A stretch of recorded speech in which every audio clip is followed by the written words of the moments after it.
أعوذ بالله من الشيطان الرجيم بسم الله الرحمن الرحيم والصلاة والسلام على سيدنا محمد المنقذ من الضلال وعلى آله وصحبه أجمعين.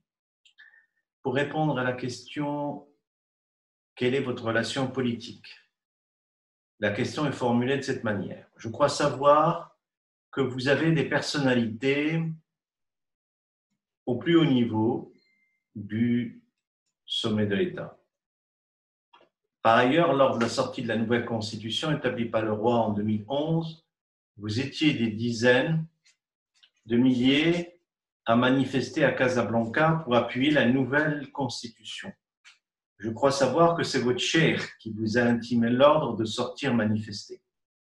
N'est-ce pas là une attitude éminemment politique? Vous qui dites ne pas exercer de politique, j'aimerais que vous éclairiez ma lanterne.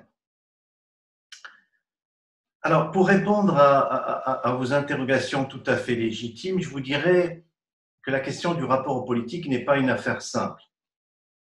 Il est vrai, comme vous l'avez bien dit, que la pratique soufie repose sur la dévotion exclusive à Dieu dans la pure tradition islamique telle qu'elle était observable au temps du prophète et de ses compagnons. Finalement, cher monsieur, pour être un bon soufi, doit-on se tenir éloigné des affaires de son pays et se retirer sur une montagne pour s'adonner à l'adoration exclusive de Dieu? Ne sommes-nous pas, nous autres disciples soufis, au même titre que nos compatriotes, des citoyens à part entière, impliqués dans la vie sociale de notre pays, avec tout ce qu'elle implique? Pourquoi nous interdire d'être en charge d'une responsabilité au plus haut sommet de l'État?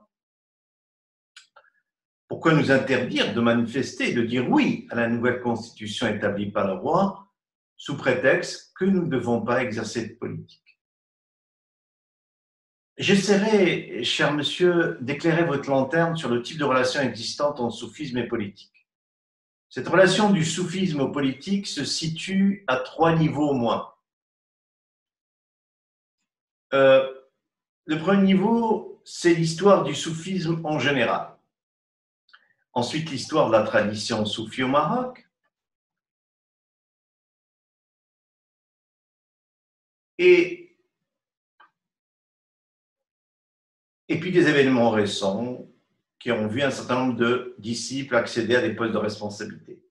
Disons d'un point de vue général qu'il peut arriver qu'à des moments donnés, l'adoration de Dieu et les préalables à cette adoration, c'est-à-dire le fait de se rendre à une mosquée, la possibilité physique de s'acquitter du culte, la préservation du message authentique de l'islam, tout cela soit menacé, compromis, notamment dans ce qui se passe dans le champ du politique. Alors, si on prend l'histoire du soufisme en général, les confréries soufis ont toujours été investies dans le monde social avec ses exigences et ont joué de ce fait des rôles de participation et de consultation. C'est le cas de la tariqa Qadiriya, du Cheikh Ma'lainin en Mauritanie et au Maroc, de la Tijaniya au Sénégal, de la Qadiriya au Mali. Vous avez peut-être lu les fameuses lettres de Jalaluddin Rumi qui ont été traduites par Ebad Vitré-Meyerovic. Et dans ces lettres, il s'adresse au sultan de Turquie de l'époque.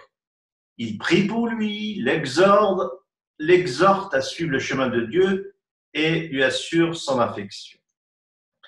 L'arrivée d'un envahisseur pourrait compromettre toute possibilité de pouvoir exercer son islam, soit par la destruction des lieux de culte, soit pire encore, par l'imposition violente d'une doctrine étrangère, une idéologie ou une religion nouvelle. Lorsque la patrie, entendue comme terre, culture et religion, est menacée, les soufis estiment qu'il est de leur devoir et de leur responsabilité de participer à la résistance et à la lutte contre l'envahisseur.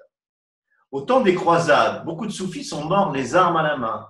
Abu Hassan Chadili, l'Izz ibn al-Islam, Abu al-Fath ibn Daqiq al-Aïd, ainsi que d'autres jouent un rôle important de résistance contre les croisades. On connaît aussi la réaction d'Ibn Arabi à l'annonce de la remise de Jérusalem aux croisés. Non seulement il fut scandalisé comme tant d'autres musulmans, mais il recommanda dans son Bab al-Wasaya de déclarer illicite pour un musulman de rester à Jérusalem aussi longtemps que la ville sera en main des croisés. Tant qu'Ibn Arabi vivait dans une Andalousie pluriconfessionnelle où l'entente et la fraternité régnaient, il ne pouvait que refléter dans ses écrits le message central de l'islam, à savoir la fraternité et la mahabba. Lorsqu'à l'issue de ses longs voyages orientaux, il découvrit l'ampleur des dégâts commis par les croisés, il eut cette attitude ferme, politique, diraient certains contemporains, qui en réalité ne fait qu'exprimer une des possibilités divines exprimées par le Coran, se défendre lorsqu'on est agressé. Les confréries ont également joué un rôle social fondamental dans la lutte contre la misère et la famine, en garantissant refuge aux pauvres, en sécurisant les routes des caravanes, comme la Zawiya Qadiriya au Mali et au Sénégal, en protégeant les personnes persécutées, en prévenant et en gérant les conflits entre les tribus. Il y a cette vérité qu'on ne peut adorer Dieu ou inviter les gens à le faire si les ventes sont torturées par la faim. Et cette famine qui peut être provoquée par les guerres, mais pas seulement, et nous ne savons que trop, est une cause de la tiédeur de la foi. Vous connaissez sans doute ce fameux hadith qui dit « Peu s'en faut que la misère devienne apostasie ». Les confréries n'ont jamais été spectateurs passifs de la misère. Le second niveau de réflexion, c'est dans l'histoire du Maroc en particulier. On retrouve tout ce que je viens de vous dire dans la tradition soufie marocaine. On peut même dire que cette dimension sociale d'aide aux gens, de résolution des conflits, caractérise davantage le soufisme marocain. Et c'est à l'occasion d'une terrible famine qui frappa durement la région d'accueil des Qadiri, les Nisnasen, que Sidi Ali, l'ancêtre du Cheikh Sidi Jamal, fut appelé Bouchiche, en reconnaissance pour la chicha, sorte d'orge encassée qu'on servait aux affamés venus se réfugier dans la Zawiya mère. On retrouve dès les premières incursions portugaises des soufis marocains, les armes à la main, engagés dans la lutte armée contre l'envahisseur. C'est le cas de la tariqa Chadiliya, d'Al-Qawiya au XVIIIe siècle, et tout près de nous, la tariqa Qadiriya Bouchichia. Sidi Mokhtar, arrière-grand-père du Cheikh Sidi Jamal, était considéré dès les années 1900 par les officiers de la colonisation comme le promoteur véritable du mouvement anti-français dans l'oriental, l'un de nos adversaires les plus redoutables. C'est ce qui apparaît dans le rapport militaire du lieutenant Boulet, la France et les Bnisnes. On connaît également la lutte héroïque qu'engagea au XIXe siècle en Algérie l'émir Abdelkader, qui était soufi. Ce dernier, d'ailleurs, trouvait dans le Maroc frontalier, auprès de l'arrière-grand-père, c'était Hamza, c'était Mokhtar Ier, toute la nourriture, l'aide logistique dont il avait besoin, ainsi que le repos pour lui et ses guerriers. Il faut savoir qu'à l'arrivée de l'occupant au Maroc, au début XXe siècle, c'est le Maroc tout entier qui se soulève et offre une résistance emmenée exclusivement par les confréries soufis et leur irréductible maître. Sans être exhaustif, citons dans le Grand Sud, l'Hiba, fils de Al-Aini, de son frère Maribi Rebg, dans le Moyen Atlas, Sidi Rahou ou Sidi Moumoun, de la Zawiya Idrisside de Tarzout, et de son lieutenant, Saïdou Mohamed Sarouchni. Sidi Rahou avait réussi à réunir près de 6000 fusils, c'est-à-dire 6000 guerriers. Dans les Beni Warayn de l'Est du pays, c'est Mohamed ibn Qasim Azarwal.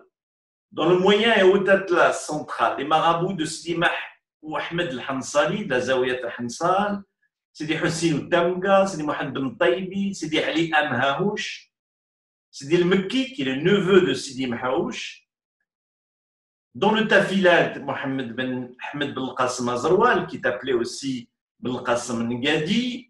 Dans l'oriental, Sidi Mokhtar Bouchiche, on en a parlé, et aussi le Hajj Mohamed al-Habri de Darqawa. Dans le Rif, les Sanhaja du Sraer, Slitan Khamlichi. Et vous savez que la résistance s'est poursuivie après la capture de Abdelkrim Khattabi. Pendant un an après la capture, la résistance s'est poursuivie, emmenée par Slitan Khamlichi. Dans la Shawiya, le Hajj Mohamed bin Tayyib et Bouazaoui, de la tariqa Bouazaouia. Sachez, cher monsieur, qu'aucune école, aucune rue, aucune avenue ne porte le nom de ces véritables héros de l'indépendance, oubliés de l'histoire marocaine. Puisque vous essayez de relever les anomalies dans la relation du soufisme à la politique, je vous demanderai de relever avec la même hargne cette anormalité incroyable, cette injustice historique sans précédent. Pensez qu'aucun livre scolaire ne mentionne ces héros marocains qui se sont opposés à l'arrivée de la France au Maroc. C'est une honte. C'est exactement comme si en France, on faisait disparaître des manuels scolaires et des livres d'histoire le nom du héros de la résistance française, Jean Moulin. C'est exactement la même chose. Toute initiative auprès du Parlement marocain pour réhabiliter ces personnes qui ont versé un lourd tribut pour leur pays serait la bienvenue et serait appréciée à sa juste mesure. Le rôle de conseil et de consultation caractérise également l'histoire des voies soufis en général. Un échange instructif eut lieu entre le cheikh Hassan Youssi et le sultan Moulay Ismail, connu pour ne supporter aucun conseil critique. Fatima Qabli a publié et édité cette lettre dans un ouvrage qu'on peut consulter. Citons également l'histoire extraordinaire du saint Sidi Mbarak Dar'i, qui vit un jour la population venir lui présenter la bay'a, l'allégeance, à une période dangereuse de vacances du pouvoir, fin des Mérinides, début des Saadides. Le soufi leur répondit qu'il était apolitique, mais leur recommanda d'aller voir la maison des Saadides, une famille dont les deux fils étaient de grands oulémas et prédisposés au leadership. De cette famille sortit Mohamed al-Qaïm bi Amrillah et Ahmed al-Arraj, fondateur de la dynastie saadienne, qui dura 1 siècle et demi jusqu'à l'avènement des Alaouites. Méditant ce fait extraordinaire, une dynastie qui s'édifia à la suite d'une allusion d'un saint homme. Au début du XXe siècle, le cheikh Ma'l-Inin faisait souvent parvenir des conseils au sultan sur la conduite à tenir et la résistance à mener contre les troupes coloniales dans le grand sud marocain, troupes espagnoles et françaises. Vous voyez donc que lorsque des circonstances exceptionnelles s'imposent, des exemples manifestes d'une incursion inspirée dans le champ du politique, destinée à venir au secours de la cité pour finalement sauver la religion ou mieux encore la paix et la quiétude nécessaires à la sauvegarde de la religion. Lorsqu'il s'agit de sauvegarder la stabilité du pays, sachez, cher monsieur, que les soufis ne peuvent rester les mains croisées. Ce n'est donc ni l'ambition du pouvoir, ni le désir d'accéder à des postes de responsabilité qui les motivent. Ils sont riches par Dieu. Sidi Abou Mdiane, mort en 1957, qui était l'ancien maître et chef de Sidi Hamza, disait « Nous ne sommes pas concernés par le leadership, mais seulement par l'éducation spirituelle des créatures de Dieu. » Voilà, je vous remercie.